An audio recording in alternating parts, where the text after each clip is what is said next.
కంటిలో ఒత్తిడి పెరుగుదలతో వచ్చే గ్లకోమా అంధత్వానికి దారితీస్తుందని దీన్ని నివారించడానికి ప్రజల్లో అవగాహన కల్పించేందుకు అనేక కార్యక్రమాలు నిర్వహిస్తున్నట్లు తాడిగడపలోని ఎల్వి ప్రసాద్ కంటి ఆసుపత్రి వైద్యులు తెలిపారు. ఈ నెల 8వ తేదీ నుంచి 14వ తేదీ వరకు గ్లకోమా అవగాహన వారోత్సవాలు నిర్వహిస్తున్నట్లు తెలిపారు.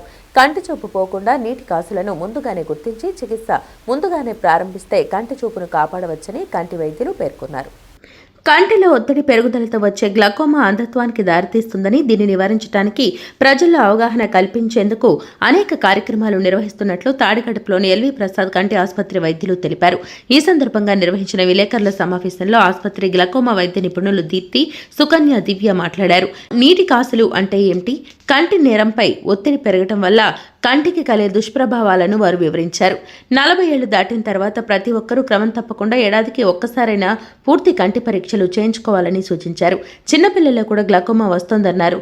2 కళ్ళు పెద్దగా ఉండటం, ఒక కన్ను పెద్ద ఉండటం, నల్లగుడ్డు తెల్లగా ఉండటం, వెలుతురుని చూడలేకపోవటం, ఎక్కువగా ఏడవటం వంటి లక్షణాలు ఉంటే గ్లకోమా పరీక్షలు చేయించాలని సూచించారు.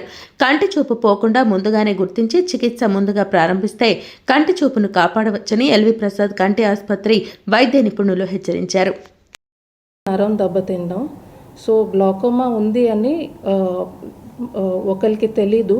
దానికి సంపూర్ణ కంటి పరీక్ష చేయించుకోవాలి.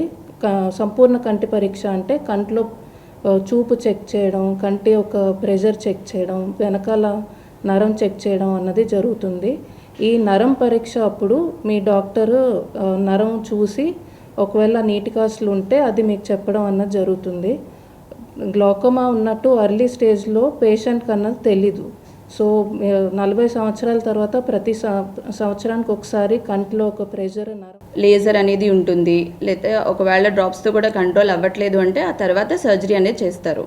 సో ఈ దీంట్లో రిస్క్ ఫ్యాక్టర్స్ అంటే ఎవరిలో చూడొచ్చు ఈ గ్లకోమా అనేది 40 సంవత్సరాలు పైబడిన వాళ్ళలో చూడొచ్చు. ఇంకా family history of glaucoma, already glaucoma అనేది ముత్తాతలకి లైక్ ఫ్యామిలీలో ఎవరికైనా ముందు నుంచి ఉంటే వాళ్ళలో రన్ అవుతూ ఉంటుంది. లైక్ షుగర్, బీపీ ఎట్లా ఉంటుందో అట్లాగే ఈ ప్రాబ్లం కూడా అలా ఫ్యామిలీలో రన్ అవుతూ ఉంటుంది. సో వాళ్ళలో కూడా వస్తుంది. ఇంకా స్టీరాయిడ్స్ అనేది ఒకటి ఉంటుంది. స్టీరాయిడ్స్ అంటే ఇప్పుడు ట్యాబ్లెట్ ఫామ్లో కానీ లేకపోతే ఇన్హేలర్స్, ఆస్తమా వాళ్ళలో ఇన్హేలర్స్ ఇస్తూ ఉంటారు. స్కిన్ డాక్టర్ క్రీమ్స్ కానీ అవి ఇస్తుంటారు ఆల్రెడీ స్కిన్ ప్రాబ్లం ఉన్న వాళ్ళు.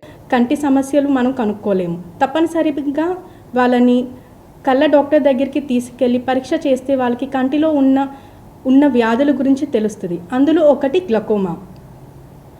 మనం చిన్నపిల్లల్లో ఎప్పుడు గ్లకోమాకి పరీక్ష చేయించాలి అనేది తెలుసుకుందాం.